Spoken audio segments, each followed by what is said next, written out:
Fala nação, sejam muito bem-vindos mais uma vez aqui, galera, ao nosso canal, trazendo mais um corte para vocês sobre o Flamengo. Então já vai deixando o seu like, se inscreva, ativa o sino, compartilhe sempre nossos vídeos com os seus amigos. Link na descrição desse vídeo do canal da ESPN Brasil. Próximos dias, não no que diz respeito a treinador, mas sim, Zinho, no diretor técnico, na direção técnica. José Botto é tema dessa reportagem do nosso site espn.com.br, reportagem assinada pelo Pedro Henrique Torre, Pedro Ivo Almeida, lá dos Estados Unidos, e Vinícius Ribeiro. Olha lá, eu vou ler, vou tomar um fôlego aqui e vale a pena ler aqui linha por linha. Já dei uma sapiada por cima e vocês vão entender por quê.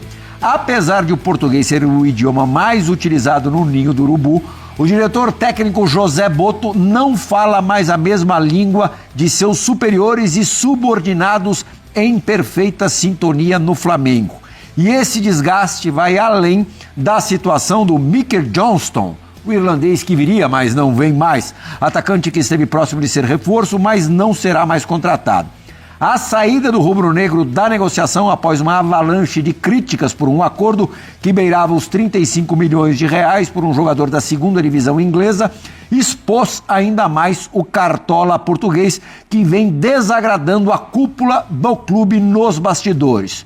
O primeiro e maior fator de desgaste com Botto está na relação com o treinador, com o Filipe Luís. A intenção do presidente Luiz Eduardo Batista era ter na função do português um profissional contestador, brigando pelos interesses do clube, não somente atendendo aos do técnico. O jeito mais boleiro, menos executivo, incomoda. Aí uma característica do Botto que incomoda.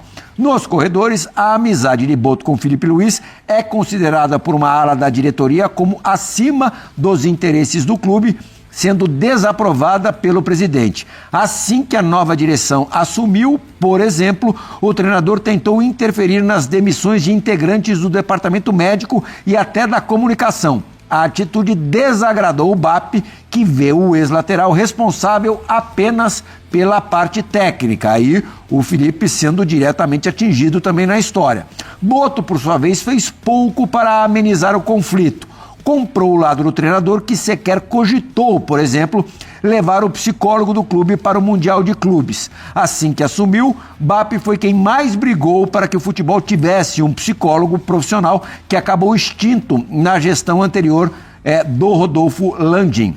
Outro exemplo é o caso do Gerson. Enquanto o BAP não poupou críticas ao Marcão, pai e empresário do jogador, que causou uma crise ao expor a falta de valorização contratual do atleta, o comando do futebol não seguiu a mesma narrativa. Nem mesmo a saída já encaminhada do Gerson às vésperas do Mundial foi capaz de mudar as atitudes de Botto em relação ao BAP, ao que o BAP esperava.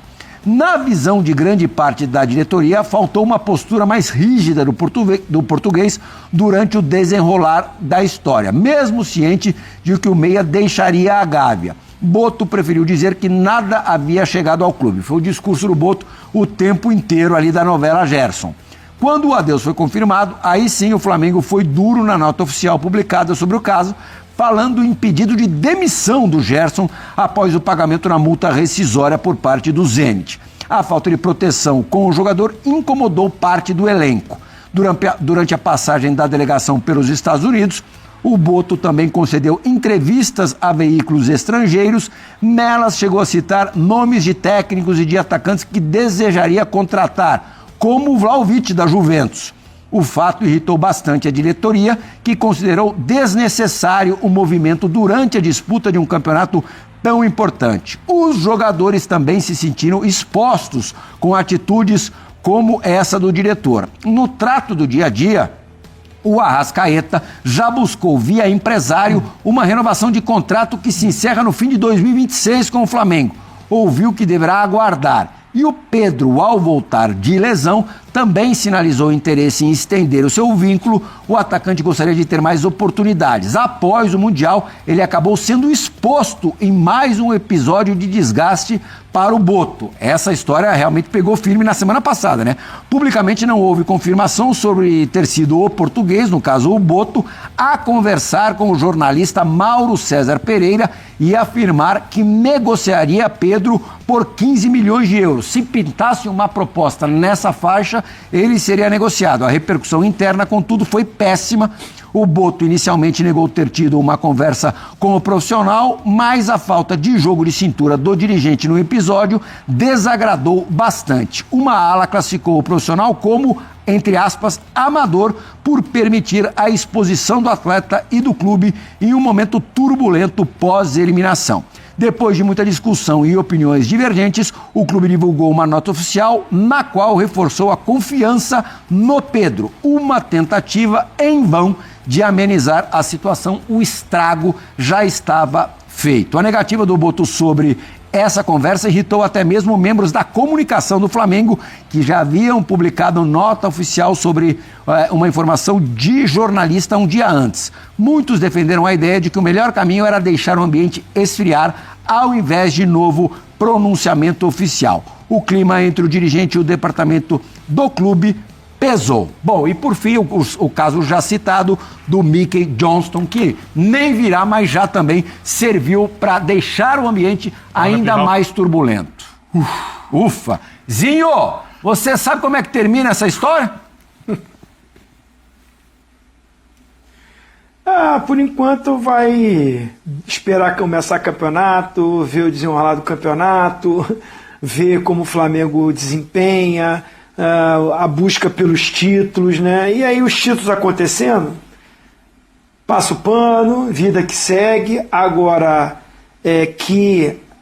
esse início do Boto como o diretor executivo do clube, e aí é responsabilidade do BAP, porque foi uma escolha pessoal dele, então não adianta agora ele também ficar reclamando, não. Ele entregou o futebol na mão do Boto. Toma aqui, você é o responsável pelo Ninho do Urubu, por toda a parte do futebol, tanto é que vieram vários profissionais de fora, né? Foram mandados embora mais de 40 funcionários no Flamengo, né? Porque está se falando aí de troca aqui e ali, mais de 40 funcionários foram dispensados, né? Desde a chegada. Então, assim, tem um contrato, acho que o trabalho dele ainda não aconteceu. Inclusive a chegada dele, eu já não gostei quando ele não garantiu uma permanência do Felipe Luiz, que teve um início espetacular. Substituiu o Tite, né, ganha a Copa do Brasil em cima do Atlético Mineiro, termina o Brasileiro bem, né, leva o Flamengo a Libertadores com título, ganha o Campeonato Carioca. E o Boto disse que ainda ia analisar, ia ver, né? Não sei se isso já gerou um desgaste entre eles. As contratações, assim, o Jorginho veio a oportunidade de mercado, não veio sem custo, né? O custo é, claro, um salário alto, mas não teve investimento, o jogador estava livre no mercado. E o Juninho, né? Eu estou me lembrando aqui assim, então ainda não desenvolveu um projeto, um trabalho, uma reformulação de alguma coisa, mas assim, isso também era de se entender, porque é um cara que está chegando ao Brasil, se acostumando ao mercado brasileiro, um outro modelo de gestão e também de campeonato, muitos jogos, muitas competições. Então o próprio profissional, esse é o risco de você trazer para ele ser o comandante num outro mercado que ele não estava acostumado a trabalhar. Então ele está entendendo, e num dos maiores, se não o maior, de turbulência, de pressão, de X9, né? Porque toda hora tem notícia que vaza aqui, vaza ali, vaza lá, ele está tentando bloquear isso, mas não consegue, difícil ali no Flamengo. Então uma situação delicada. E o principal para mim é o caso do Pedro. Né, você abre mão de uma renovação com o Gabigol. O Flamengo não quis renovar. Né, o Gabigol sempre quis permanecer no início, né, e depois ele colocou muito em conta da diretoria passada a não permanência dele. Porque entendia que o Pedro era o cara ali para essa função, traria um jogador para compor o elenco, e aí o cara tem uma contusão e de repente parou, não joga mais. Vai ter uma reformulação, vai ser aproveitado mais a base. Até o Wallace Yan demorou de dar essa oportunidade. Foi muito uma opção que o Felipe Luiz bancou, porque conhecia. Então, assim, não é uma situação simples, tá? Um desgaste sim. Vamos ver onde termina isso. Eu acho que nesse início vai ficar aquele passando pano, porque as competições vão começar. Já tem Campeonato Brasileiro no final de semana. Sim, no sábado o Flamengo recebe o São Paulo na reabertura do campeonato, na retomada do Campeonato Brasileiro. Perguntar pro Zinho que tem uma Claro. coisa. Ô Zinho, essa notícia aí que o Plihal leu aqui, né? A questão do o BAP tá, entre aspas, não gostou da amizade que existe entre o Boto e o Felipe Luiz. Você não acha estranho isso? O presidente tem que gostar ou não de amizade? Você que já trabalhou como dirigente sabe que o dirigente normalmente é o que está lá no dia a dia conversando com o treinador, precisa saber o que o treinador está precisando, as necessidades. Talvez ele não quisesse que fosse tão estreita essa amizade. Sim, mas é o que tá no dia a dia, que entra praticamente, não vou dizer todo dia, eu não sei como é o trabalho do Boto, mas é o cara que está conversando com o Felipe todos os dias, ou que está presente ao campo, como o próprio Zinho falou. Ele entregou as chaves do Ninho do Urubu pro Boto. Você não acha estranho, Zinho? Muito estranho, muito estranho. Quem tem o contato com a comissão técnica é o diretor de futebol. Agora, como ele tem esse contato, se é só... Porque o que acontece? Ele está ali com a comissão técnica, está com o Felipe Luiz, está nas viagens, está em todos os momentos, todos os processos, né? Tem os subordinados dele, supervisor, gerente de futebol, que vai fazendo toda a logística do clube e, claro, sob o comando dele. Agora, na hora de passar isso para a diretoria, né, para os dirigentes, é ele que vai lá para o escritório lá da Gávea, não sei onde está sendo, na minha época era assim, né, ia para a Gávea e tem as reuniões semanais para ele, né, passar tudo que ele está vivendo, tudo que ele está observando, e escutar também dos dirigentes, que tem aqueles caras que vai, por que ele fez isso, por que ele fez aquilo e tal. Então ele é o elo, ele está no meio disso daí. Eu não sei se nesse momento as cobranças do BAP ou da sua diretoria não está sentindo que o Boto transmite isso e cobra isso da comissão técnica, só se for nesse momento. Agora, de ser amigo, você tem que ter uma relação boa, porque você está no dia a dia com os atletas, com o treinador, você não precisa ser amigo íntimo, mas você tem que ter uma relação boa até para o trabalho ser desenvolvido. Isso não quer dizer que você não vai cobrar. Ô, Benir, não houve uma justificativa pública sobre a desistência, o recuo na negociação com o Michael Johnston, o ponta irlandês de 26 anos, que custaria perto de 35 milhões de reais ao Flamengo, um jogador que atuou na última temporada no West Bromwich, jogador veloz, tal, de recomposição, não é um super jogador, evidentemente não mas a gente suspeita mais do que isso, né? O nosso tempo de janela nos dá todo o direito de acreditar que foi pela repercussão muito negativa, especialmente em rede social, tal. Isso também parece bem pouco profissional, né? É bem pouco profissional. Me chama a atenção que parece que não há um ajuste de ideias do presidente do clube com o seu dirigente do futebol. Uhum. Porque eu entendo que o BAP e o Flamengo tem se caracterizado, por isso inclusive consegue gerar muito dinheiro, tem uma mentalidade muito empresarial. E tem vários tipos de empresas. Uma das formas de você gerenciar uma empresa é tornando as relações entre seus funcionários geladas. Uhum. Para que as decisões sejam tomadas com muita frieza, de um jeito muito quase calculista. No futebol isso não funciona. Uhum. Futebol é um mercado diferente, o mercado dos jogadores é diferente do que se você for, por exemplo, na Bolsa de Valores ou numa empresa na Faria Lima, ou se você entrar numa empresa de jornalismo, cada mercado tem a sua característica. E no futebol, há necessidade de relações mais próximas. Futebol é um esporte muito humano. As questões são extremamente emocionais, porque você joga para milhares de pessoas, você é visto por milhões de pessoas, você recebe críticas desmedidas que você não recebe quando você tem problemas em outras empresas. Os seus problemas se tornam públicos, não são coisas internas resolvidas. Se um cara der um prejuízo enorme, por exemplo, numa empresa que tem uma ação de bolsa de valores, não vai aparecer ninguém protestando na porta da empresa, 50 mil pessoas xingando, o cara não pode deixar, o cara pode sair para jantar do mesmo jeito. Então, isso obviamente, nas dificuldades, as relações ficam mais estreitas. Isso é comum do futebol. A impressão que eu tenho, e é óbvio que eu estou à distância vendo, eu posso estar me equivocando, é que o BAP quer uma relação mais fria e direta. Não uma relação tão futebolística como a que o Boto tem. Eu não estou dizendo que o Boto não cometeu erros. Eu acho que uma coisa que chama atenção bastante em relação ao Boto, eu lembro da primeira entrevista dele, ele falava, você não fica vendo, eu não dou informações, eu não fico dando entrevistas, ele está constantemente no noticiário e falou... No Mundial mais do que nunca.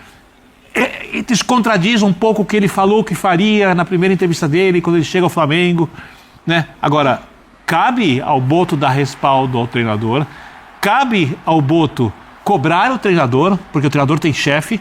Não é o presidente do clube que tem que cobrar o treinador, e não é porque o presidente do clube não tem autoridade para isso, é porque ele não tem o conhecimento de futebol para isso. Ele não é um gestor de futebol, que é uma coisa muito específica. Ele não está dentro do CT o tempo inteiro e nem tem que estar, porque os bons presidentes, eles aparecem de vez em quando e as aparições causam muito impacto, são estratégicas no momento exato. Então, ou o Flamengo acha uma sintonia fina nas relações do Boto, ele com algumas mudanças e o BAP com outras, ou eu acho que essa relação está fadada ao fracasso, a não ser que o Flamengo ganhe muitos campeonatos esse ano, conquiste o que quer, tudo quase que tem pela frente. Aí, obviamente, como disse o Zinho, as dores são substituídas por alegrias, o que parece errado passa a virar certo, porque se fosse, repito, uma empresa de finanças, o que diz certo ou errado é matemática, é o resultado. Aqui é o resultado do jogo, e no futebol dá pra você fazer coisas erradas e ganhar, e dá pra fazer coisas certas e perder também. Flamengo, É um nessa volta ao Campeonato Brasileiro, né, Zé, vai ter algumas dificuldades óbvias, né? Teve perdas sensíveis, além do Gerson, esse não volta mais. O Pulgar, com uma lesão no quinto metatarso do pé, deve ficar aproximadamente 60 dias, 2 meses ausente, pelo menos isso. Quer dizer, num setor vital de um time, 2 perdas muito significativas. E no meio disso tudo, essa turbulência da diretoria.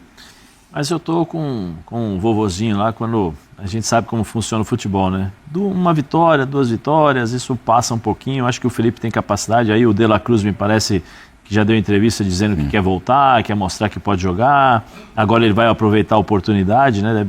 Deve ser ali o Alan junto com o Everton, com o De La Cruz no meio, talvez, né? Para poder suprir a ausência aí do Cuéllar enquanto ficar fora. Tem o Everton, um menino que também é bom jogador, mas que oscila muito por ser jovem, e acho que isso é natural. Mas eu acho que o Flamengo continua forte. Continua forte. Isso é uma confusão, isso é talvez um problema extra-campo que é entre Boto e vamos dizer assim, a diretoria. Eu acho que o Felipe, pelo fato da... Mesmo com alguns jogadores nesse momento incomodados com o Boto?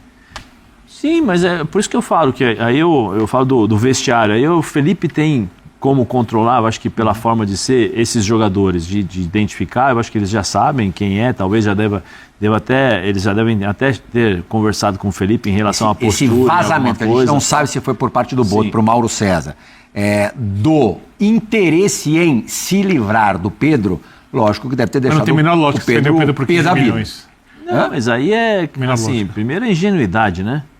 Ele mesmo provou do próprio veneno, porque ele fala que não vai dar informação, e ao mesmo tempo fala com o jornalista. A gente não sabe se foi ele, né? Sim, mas alguém da direção, alguém influente na direção. Sim, inclusive o Mauro César, quando foi contestado, através da nota oficial, e aí acho que no direito dele, ele deveria ter feito o que fez, expôs as conversas, os prints das conversas. O Mauro foi muito bem. O Mauro está fazendo o trabalho dele. Sim. O Mauro tem que deixar muito claro. O Mauro está fazendo o trabalho dele. Quando eu falo que quem provou do próprio veneno foi o próprio Boto, né? Que não deveria ter conversado, ou quais os... Mas esse print era do Boto? Isso, a gente não tem a certeza que é do Boto. Sim, não, mas eu estou dizendo... Há indícios de. Há indícios de. Eu estou comentando sobre o que você está me passando. Eu confio em você. Da direção, alguém influente da direção. Então, eu confio em você, né? São 30 anos de amizade e sei da sua capacidade. Se você está me dizendo isso, eu estou só falando que pela ingenuidade dele, ele não deveria falar. Né? E aí depende, poderia falar com o Mauro, poderia falar com o Pedro, poderia falar com o João, poderia falar com o Francisco, sabendo de como funciona e do que ele mesmo reclamou no começo da apresentação dele, ele não deveria falar com ninguém. por ninguém, mesmo que seja e aí, tudo bem e tal. Vou contar uma situação que aconteceu comigo com... Um minuto para acabar o programa. Com o Marcos Braz. Eu fui no jogo no Rio, Palmeiras, acho que era Palmeiras e Flamengo e tal. Eu entrei no elevador para subir, né, para a cabine. O Braz estava dentro do elevador. O Braz saiu. Eu achei estranho. Ele me cumprimentou, falou tudo bem e tal. Eu achei estranho. Pelo menos ia encantar, né? Exatamente, ia trazer alegria pra gente. Mas, Fernanda Maia, que final de semana movimentado no Flamengo. Tá na tela. Vamos lá. De sexta pra hoje, muita coisa aconteceu. O Flamengo, eu vou resumir, tá? Porque eu sei que a gente precisa falar rápido. Eu vou resumir. O Flamengo encaminhou a contratação desse jogador no sábado. Um jogador irlandês, Mickey Johnston. Eu ia chamá-lo de MJ para facilitar a vida do torcedor rubro-negro. Estava tudo certo, encaminhado, passagem comprada, ele ia chegar ao Rio de Janeiro amanhã, terça-feira, para poder se apresentar e assinar o contrato válido por 4 anos. O Flamengo ia pagar 35 milhões de reais por esse jogador. Beleza, reais, tudo certo. Né? Exatamente. Ontem eu fui dormir por volta de 9h30 da noite. Cedo, né? Dorme cedo, Leandré. Eu consegui dormir cedo. Quando eu acordo hoje, o jogador não está mais contratado. O Flamengo desistiu da contratação. E aí eu vou trazer o que eu tenho de informação. Sim. Eu nem preciso mostrar print, né? Não, Vamos lá. Não precisa não. A informação que eu tenho é o seguinte, o departamento médico analisou os exames do jogador enviados pelo clube dele ao Flamengo. E o departamento médico sugeriu, tá? A palavra é sugeriu, não foi contra, apenas sugeriu que o jogador não fosse contratado pelo histórico de lesões, operação no joelho, problema na costela, e eles entenderam que esse jogador poderia entregar por ano 1.800 minutos. O que na concepção do BAP, presidente do Flamengo, foi o BAP que mandou parar com tudo, não contratar mais o jogador. Na concepção do BAP, em reunião com o departamento médico, esse jogador, para compor elenco, seria um custo muito alto e ele não iria entregar o que o Flamengo hoje deseja. O José Boto, que era o responsável pela contratação, foi pego de surpresa. Ele queria a contratação, não gostou da contratação não ser feita mais, até porque ele já tinha encaminhado tudo, já estava tudo encaminhado.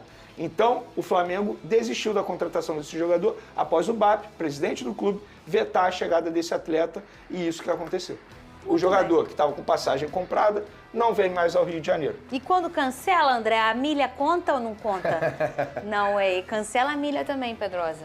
Mas aceita a água, tá? Agora, se você me perguntar o que eu acho, a repercussão negativa talvez tenha pesado na decisão do presidente. Você acha que foi mais do que uma lesãozinha, uns minutinhos? Isso seria leviano da minha parte, mas eu acho que a repercussão negativa também pesou ajudou, também. pesou, né? Não é legal. Talvez se não tivesse, ele poderia pensar, vamos arriscar, uma coisa assim, né? E seria, de fato, um risco muito alto. A pergunta que eu faço é, igual esse jogador que estava na segunda divisão da Inglaterra, não tem na categoria de base do tem Flamengo? 50 não no tem Brasil. na Série A do futebol brasileiro? Não tem na Série B do futebol brasileiro? O Pedrosa falou que tem 50, mas falar em 50 litros de água que tu vai beber. Que amanhã tem infusão de novo, Cris também. Bebe água, Cris. Bebe água, caixa d'água do Venê. Não sai daí que a gente volta. Vai beber água, meu povo. Zé Boto. Mas ele rapidamente, quando viu que não ia poder contratar mais o Mickey Mouse irlandês, ele rapidamente soltou a notícia do argentino campeão do mundo, do Rodrigo De Paul, que seria um novo Mancuso no Flamengo. Ele soltou essa notícia, tá? Justamente para apagar o incêndio. Paul é o cara do Flamengo, olha só. O jornalista Júlio Miguel Neto, que é muito bem informado no que diz respeito às questões de mercado da bola do Flamengo, trouxe essa informação bombástica na madrugada desta segunda-feira, né? E claro que a gente vai desenvolver o assunto sobre o Rodrigo De Paul, um jogador que custou ao Atlético de Madrid em 2021 35 milhões de euros. O cara é bom, o cara é raçudo, o cara foi campeão do mundo com a seleção da Argentina como titular na Copa do Mundo de 2022 no Catar. Então a gente vai falar mais neste vídeo sobre esse atleta que, se vier, vai ser um golaço. Repetido e dando crédito aqui, informação exclusiva do companheiro Júlio Miguel Neto. Roda a vinheta. A gente tem de repercutir, claro, essa informação dada pelo companheiro Júlio Miguel Neto sobre o Rodrigo De Paul, né? Que o Flamengo fez uma oferta para o Atlético de Madrid para trazer o jogador, revelado pelo Racing Clube da Argentina, com passagens pelo Valência e pela Udinese, jogador destro de 31 anos de idade. Gente, se você não conhece o De Paul, eu posso falar com absoluta segurança para você, é um jogadoraço. um baita jogador de bola, que atua no meio de campo mais pelo lado direito, inclusive é bom na bola parada também. É uma posição em que o Gerson mais ou menos atuava, só que é um jogador muito mais combativo do que o Gerson. Jogador muito bom de bola, trata a bola muito bem, mas é muito raçudo. Cara, se o Depou viesse pro Flamengo, ia haver um encaixe ali absurdo. Vou falar mais sobre isso nesse vídeo, que tem um oferecimento da BandBet. Seria uma contratação fenomenal. Fenomenal, assim. Tem muito pouco o que falar negativamente sobre o Rodrigo Depou, cara. Jogador fenomenal. Jogador que, como eu disse, atua pelo lado direito no meio de campo, é muito combativo, pode jogar como volante também, numa dupla, embora não seja essa a função principal dele, né? Ele é um cara, como eu disse, que joga ali mais pela faixa do lado direito do campo, bate bem falta, bate bem escanteio, ele bate os escanteios no Atlético de Madrid pelo lado direito também, ele está adaptado a jogar numa linha de 4 defensiva. Hoje é uma equipe que atua com linha de 4 defensiva, por muito tempo jogou com uma linha de 3, então é um jogador que está perfeitamente adaptado ao esquema de jogo do técnico Felipe Luiz. Tá? Então, assim, seria uma senhora contratação. Senhora contratação. Evidentemente não seria barato. O Flamengo teria de abrir os cofres para trazer o Rodrigo Depou, mas aí sim seria uma contratação excepcional. Aquela contratação para ter Aeroflá. Pode confiar que o Rodrigo Depou é um baita jogador. A gente vai atualizando o noticiário também do Flamengo nesta segunda-feira e felizmente, até uma informação trazida pelo Caê Mota, né? Muito bom repórter, diga-se, houve uma pressão interna ali na Gávea para que o Flamengo não trouxesse o Michael Johnston, né? Inclusive me parece também que houve ali uma questão de física, né? Clínica e física, um jogador que se machuca bastante para que ele não viesse ao Flamengo.